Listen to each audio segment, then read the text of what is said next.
Topik kita hari ini adalah mengenai sistem peredaran darah manusia atau sistem transportasi pada tubuh manusia. Merupakan topik lanjutan dari sistem pencernaan pada tubuh manusia.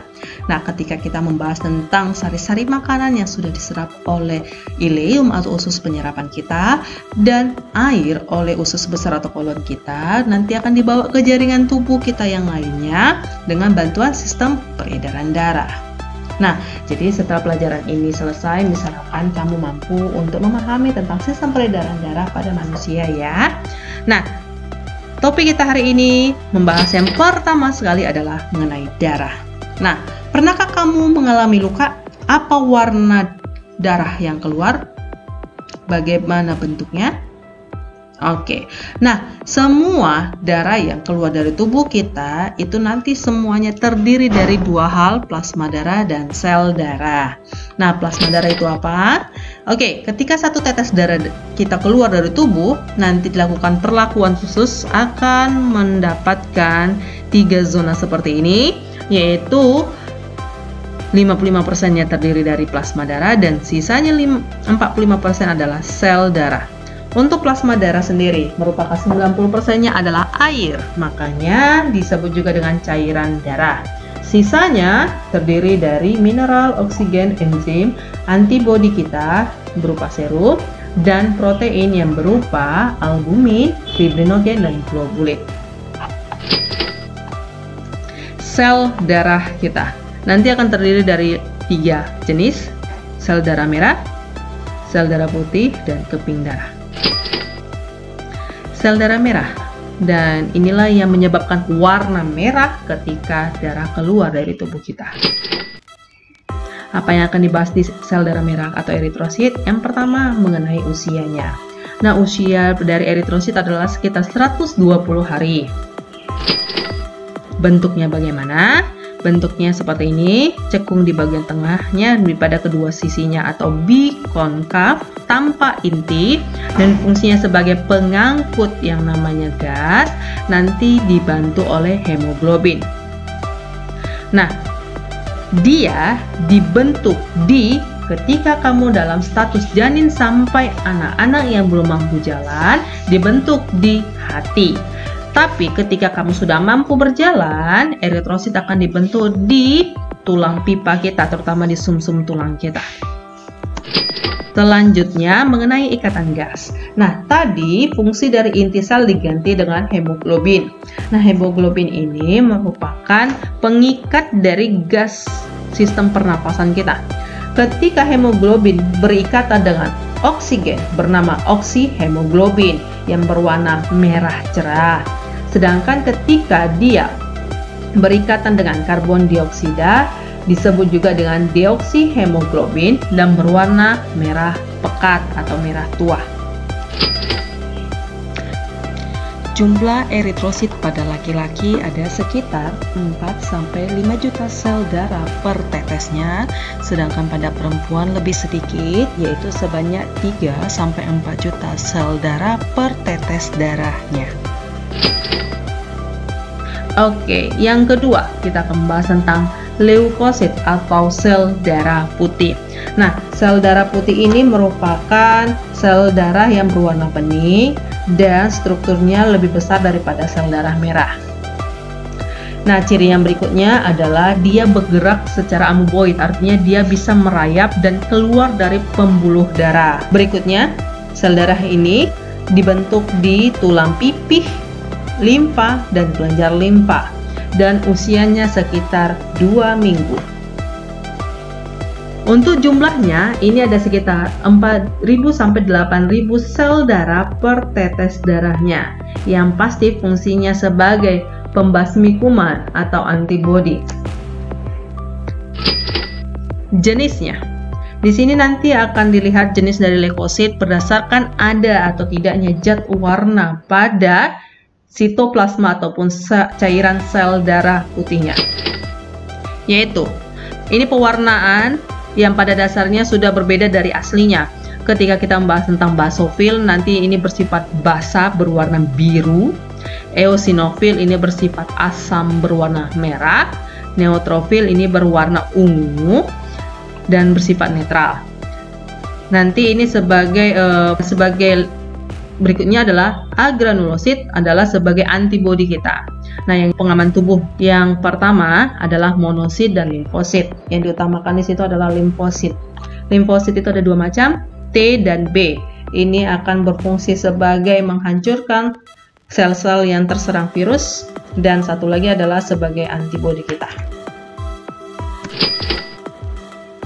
Apa ini? Oke, kita perhatikan dulu garis-garis kuning ini, tali-tali yang kuning ini. Trombosit merupakan nama lain dari keping-keping darah atau platelet, di mana berasal dari yang namanya serpihan atau pecahan dari sel raksasa darah yang bernama megakariosit. Ciri-cirinya, bentuknya tidak teratur, berukuran kecil, tidak berwarna, dan tidak berinti. Jumlahnya sekitar 200.000 sampai 300.000 sel keping darah per tetes darah. Dan dia hanya bertahan selama 8 hari saja dan terbentuk di sumsum tulang kita. Nanti sel darah bernama keping darah ini berfungsi sebagai pembekuan darah untuk penutupan luka. Nah, ini adalah kondisi di mana tadi sudah di awal membahas tentang luka adalah kondisi di mana darah keluar dari pembuluh darah. Nah, apa yang terjadi? Trombosit nanti akan pecah di sekitaran pembuluh di bagian luka. Nah, ketika trombositnya pecah, dia akan mengeluarkan enzim bernama trombokinase. Nah, trombokinase jika bekerja dengan protrombin yang merupakan bagian dari plasma darah bersama kalsium dan vitamin K menghasilkan trombin. Nah, trombin ini ketika dia bersinggungan dengan fibrinogen merupakan protein plasma darah akan menghasilkan benang-benang fibrin. Nah, benang-benang fibrin inilah yang nanti akan membantu tubuh kita supaya darah yang keluar itu tidak keluar lagi. Nah, proses ini terjadi selama kurang lebih 5 menit secara normalnya. Nah, ini dia prosesnya. Oke, darah keluar dari pembuluh darah, maka secepatnya si keping-keping darah akan pecah membentuk trombokinase. Nah, ini dia proses yang tadi sudah terjadi, yang sudah Miss jelaskan.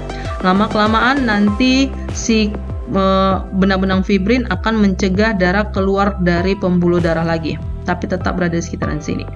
Oke, nah darah yang tersendat ini dengan sudah adanya benang fibrin atau jaring-jaring fibrin, dia akan memaksa darah itu tidak keluar lagi ke luar tubuh.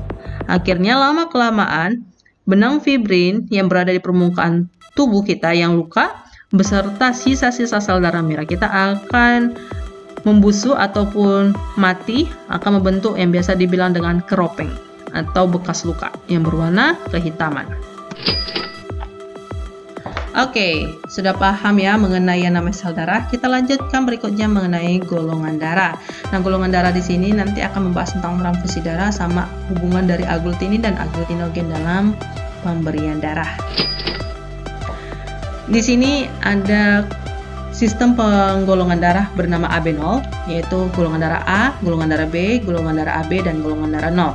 Aglutinogen ini terdapat di eritrosit. Nah, dia akan disimbolkan dengan huruf A ataupun B.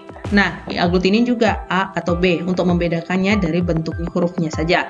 Terus yang kedua, aglutinogen, ingat, dia berdasarkan jenis golongan darahnya. Misalnya, golongan darah A, aglutinogennya A. Golongan darah B, aglutinogen B, dan begitu selanjutnya. Khusus untuk golongan darah O atau 0, itu tidak memiliki aglutinogen, artinya kosong.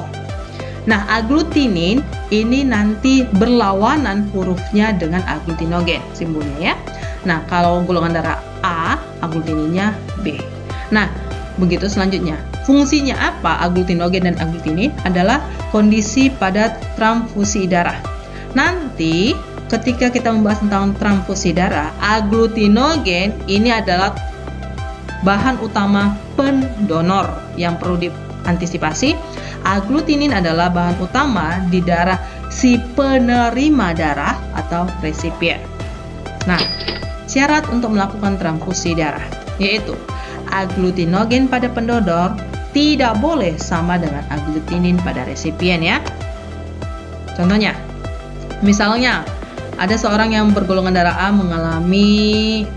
melakukan pendonoran darah. Misalnya, ada seseorang yang bergolongan darah A memberikan darahnya kepada seseorang yang bergolongan darah A juga. Nah, di sini berarti ada aglutinogen A pada pendonor dan aglutinin B pendonor. Nah, apakah hasilnya? Apakah si resipien akan hidup menerima proses transfusi darah?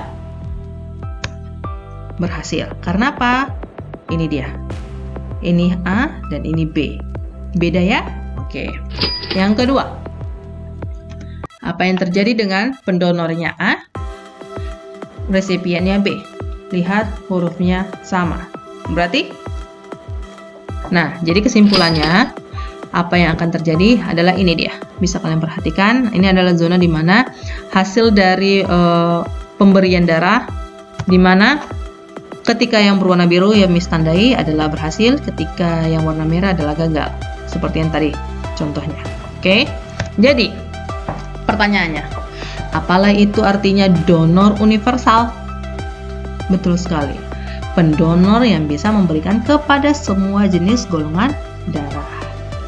Resipien universal,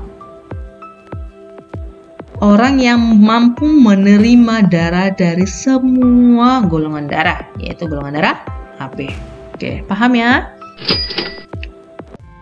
Oke, untuk selanjutnya kita akan bahas pada pertemuan berikutnya. Jangan lupa kerjakan tugasnya. Terima kasih.